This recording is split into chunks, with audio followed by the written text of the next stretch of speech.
Hai, salam. Okey, kita dalam sains tingkatan 3 iaitu bab baru, bab 8, keradioaktifan. Okey, untuk topik ni kita akan belajar tentang sejarah radioaktif tu. Macam mana sejarah penemuan bagi radioaktif tersebut. Okey, sejarah penemuan keradioaktifan ni, okey, kita tengok kat sini. Kat sinilah secara slide ni cikgu nak kamu salin. Okey, ni lebih secara secara umum lah, yang tu secara detail. Okey, kita tengok 3 saintis ni yang paling famous antara yang jumpa radioaktif ni. Wilhelm Conrad Röntgen, apa nama dia, susah betul nak sebut. Dia adalah saintis yang menjumpai sinar X. Okey, maksudnya sinar X ni sinar yang digunakan untuk tengok X-ray lah. Kalau kita nak menghasilkan X-ray dekat hospital apa semua tu, inilah saintis yang menjumpakan sinar X tersebut pada tahun 1895. Okay, seterusnya Antoine Henry ni menemukan radioaktif melalui penyiasatan uranium. Uranium ni adalah bahan radioaktif. Okey, antara bahan-bahan radioaktif uranium, plutonium, banyak ni. Pada tahun 1896 menghasilkan pancaran yang menghitamkan plat fotografi. Plat fotografi ni plat yang menghasilkan gambar. Maksudnya pancaran cahaya dia tu boleh menyebabkan boleh jadi hitam. Maksudnya benda tu agak panas lah.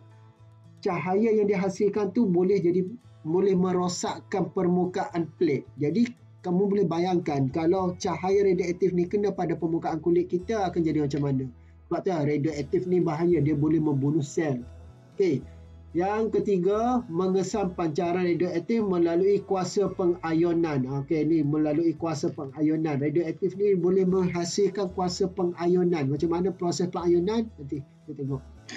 Iaitu mengekstrak elemen polonium dan radium, dua bahan radioaktif ni, dia mengekstrakkan bahan tersebut, atom tersebut daripada biji uranium. Maksudnya daripada uranium ni kita boleh ekstrakkan, pecahkan dia menjadi polonium dan juga radium. Jadi sebelum dia jadi polonium dan radium ni, dia menghasilkan pancaran pengayonan, kuasa pengayonan.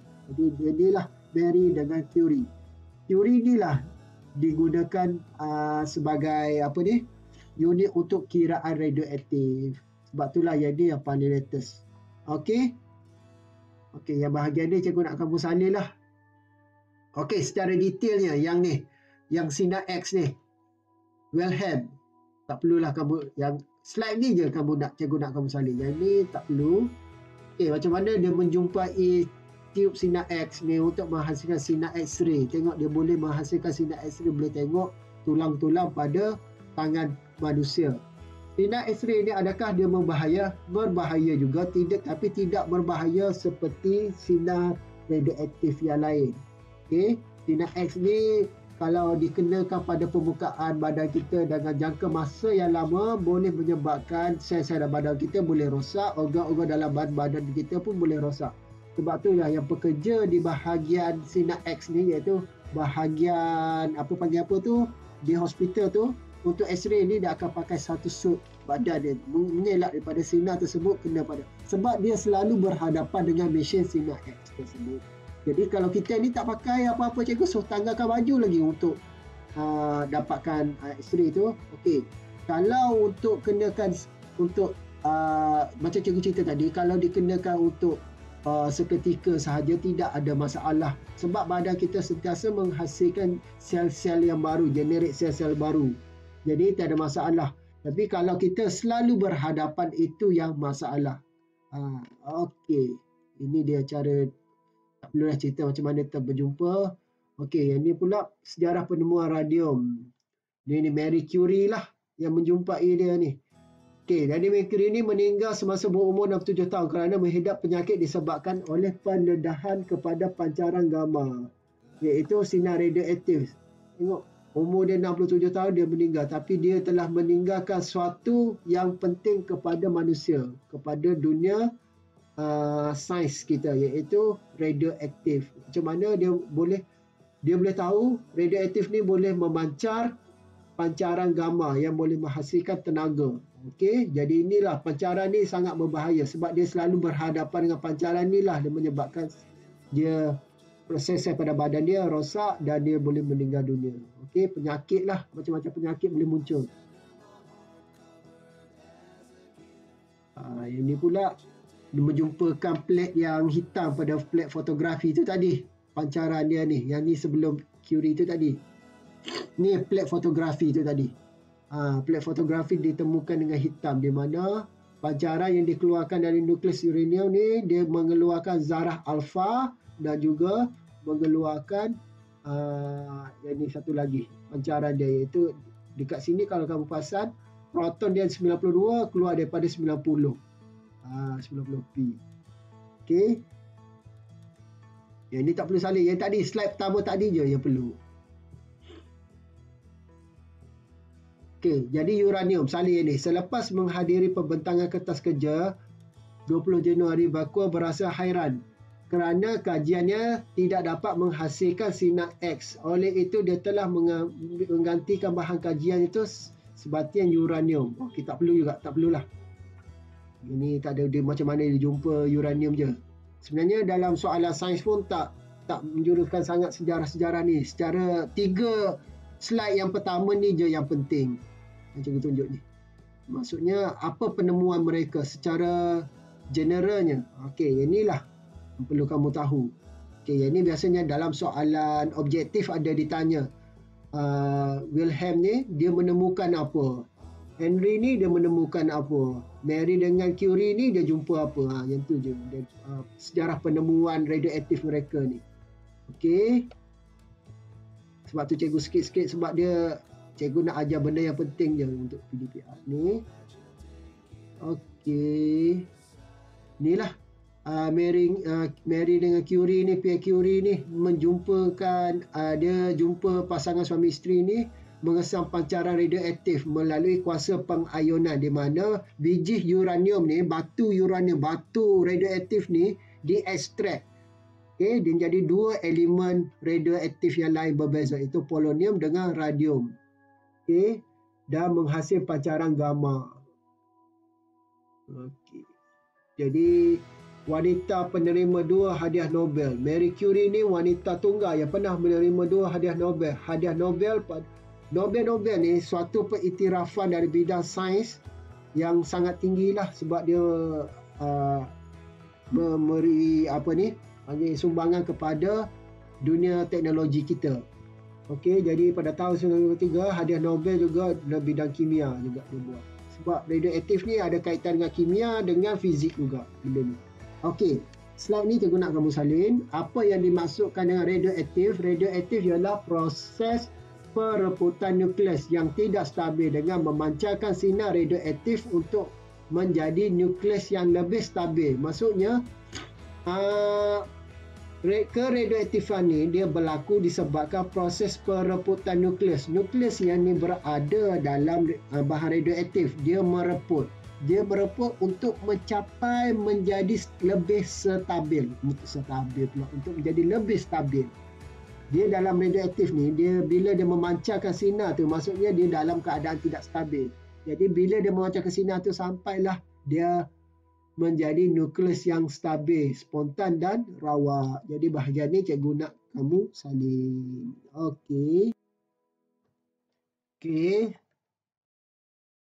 Jadi keradioaktifan ni adalah proses perebutan secara rawak, di mana dia secara rawak dan spontan untuk nukleus yang tidak stabil memancar sinar radioaktif supaya nukleus tu lebih stabil. Di mana pada proses ni dia memancarkan sinar radioaktif. Sinar yang terhasil adalah sinar alfa dan juga sinar beta. Okey, dan juga sinar gamma. Kita tengok bergantung kepada bahan radioaktif tersebut juga. Okey, ada 3 jenis sinaran yang pada yang dihasilkan daripada proses perebutan ni, proses untuk memancarkan radioaktif tu. Okey, supaya dia lebih stabil. 3 jenis pancaran yang berbahaya. Alfa, beta dan gamma. Alfa ni paling kurang berbahaya lah, gamma yang paling berbahaya. Okey, kita tengok jenis-jenis perebutan dia. Okey, tengok perebutan bagi uranium yang 238. Okey, 238 dia ni. Okey, dia jenis nombor dia 238, di mana gisim 238 ni, di mana proton dia yang positif ni, proton dia ada 92, neutron ni yang tu charge yang tak ada, yang stabil, yang tak ada charge, yang bukan negatif, negatif elektron. Jadi neutron ni dia ada 146, di mana bila dia berlaku perebutan, hasil perebutan dia menghasilkan dua jenis bahan, iaitu thorium. Jadi 234 kehilangan 4 daripada 238, dia punya jisim dia ni. Lepas tu kat sini pula hasil dia tu ada lagi nukleus, di mana nukleus helium ni yang terkeluar daripada uranium ni, di mana nukleus helium ni adalah zarah alfa, di mana zarah alfa ni dia ada dua proton daripada 92 ni terkeluar, dan dua neutron ni daripada 146 neutron ni terkeluar. Jadi hasil perebutan dia ni tengok stabil lah kan, 92 sini 90 tambah 2, jadi stabil 92, 144 tambah 2, 146. Jadi terhasilnya dua bahagian hasil pada perebutan proses perebutan uranium 238 ni. Jadi hasil dia thorium yang 234. Okey. Tengok thorium ni juga dia boleh merebut lagi dan menghasil protanium, iaitu tengok dia punya ni, dia jadi 91 proton dia, 143 neutron, dan dia ada hasilkan elektron. Elektron ni bercas negatif. Elektron ni adalah zarah beta. Zarah beta. Jadi alfa daripada uranium tu menghasilkan zarah alfa. Lepas tu daripada thorium pula yang dihasil daripada uranium tadi menghasilkan zarah beta. Dia belum lagi mencapai stabil lagi. Kita tengok perebutan thorium ni menghasilkan protanium yang 234, di mana jisim dia tetap sama. Okey, lepas tu kita tengok bahan lain iaitu kobat 60. Kobat 60, jadi cikgu nak salin ke yang okey, slide-slide yang ni kamu kena salin. Lukis secara kadar lah, asal kadar. Sebab kadang ada soalan dia tunjuk proses-proses ni, dia tanya ini bahan apa yang bertukar ni. Okey. Ini bahan kobat 60. Kobat 60 bila dia merebut, di mana proton dia ada 27, di mana neutron dia 33 ada. Lepas tu dia akan jadi kobat 60 juga, di mana benda yang sama, bila dia merebut dia sama, tapi sinar gamma yang terhasil. Sinar gamma ni tak ada jisim langsung, tak ada proton langsung, tak ada neutron langsung, yang hanya sinar sahaja. Jadi kobat 60 nukleus kobat yang lebih stabil. Okey, maksudnya kobat 60 nukleus kobat yang tidak stabil dalam keadaan stabil, tapi bila dia nak jadi stabil dia mesti bercampur, dia menghasilkan sinar gamma juga. Jadi kobat 60 dengan sinar gamma ni barulah kobat 60 ni dalam keadaan yang stabil. Jadi bahan radioaktif ni dia merebut untuk menghasilkan nukleus yang lebih stabil. Jadi penghasilan perebutan tu menghasilkan sinaran-sinaran radioaktif. Itu ayat mak. Senang untuk.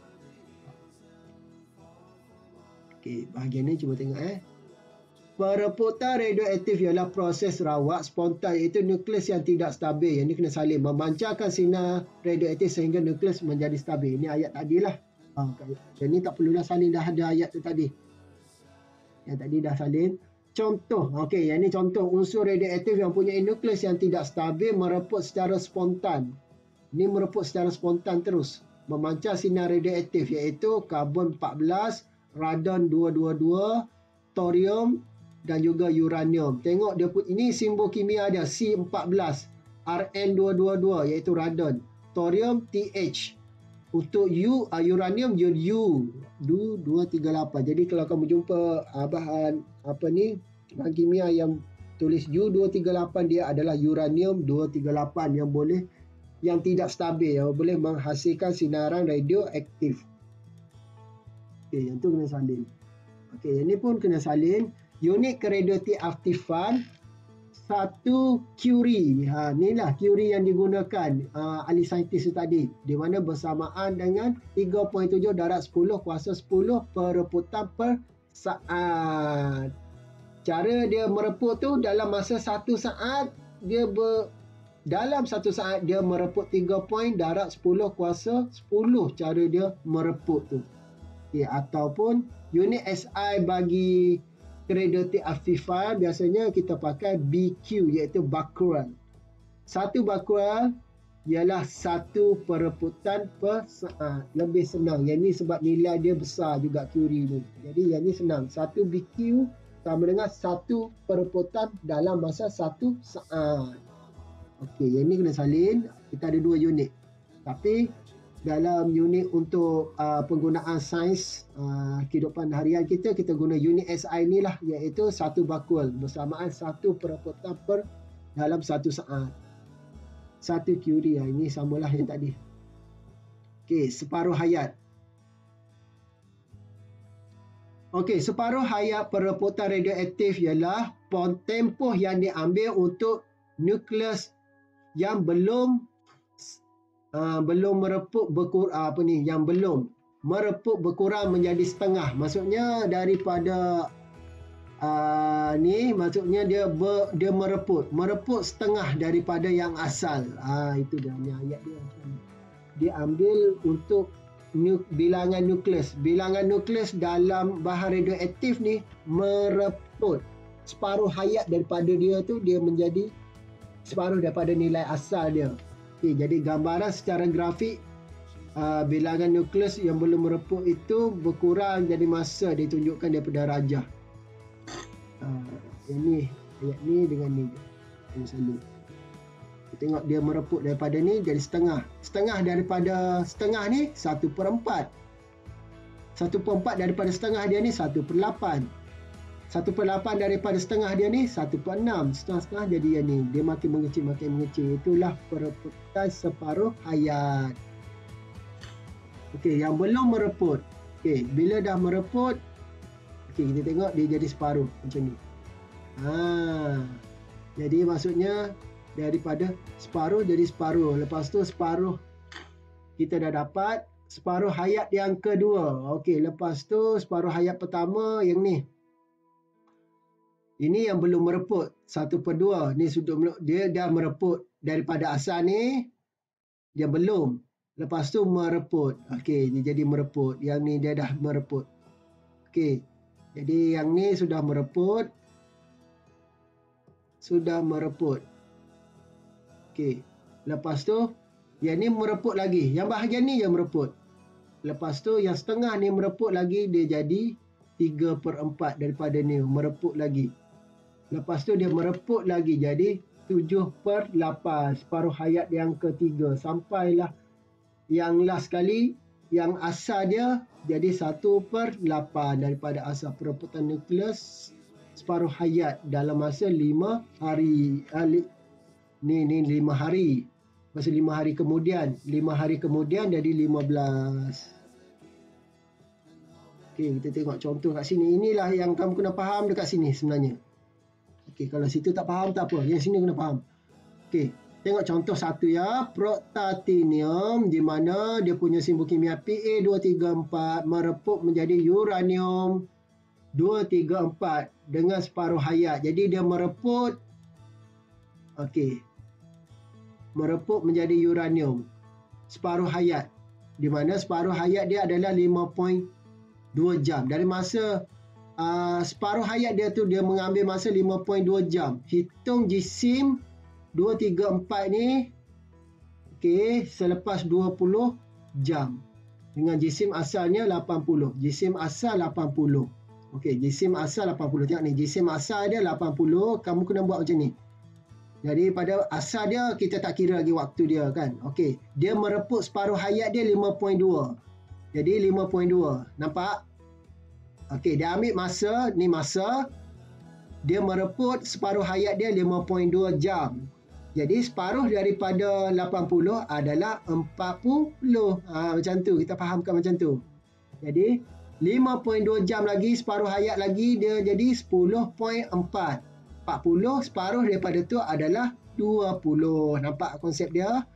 Okey, lepas tu naik lagi mereput dia 5.2 jam. Separuh hayat dia jadilah 15.6 jam. Jadi separuh daripada 20 gram tu menjadi yang asal 80 kan. Kamu buat separuh.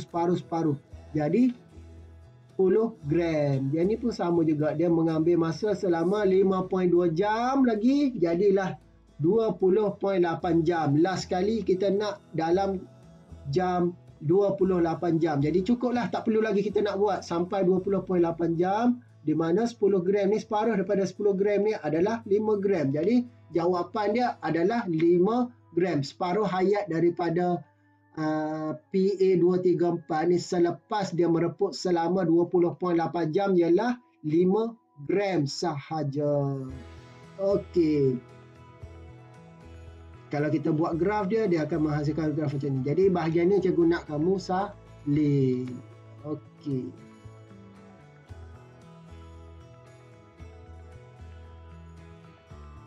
Tengok. Tak perlu.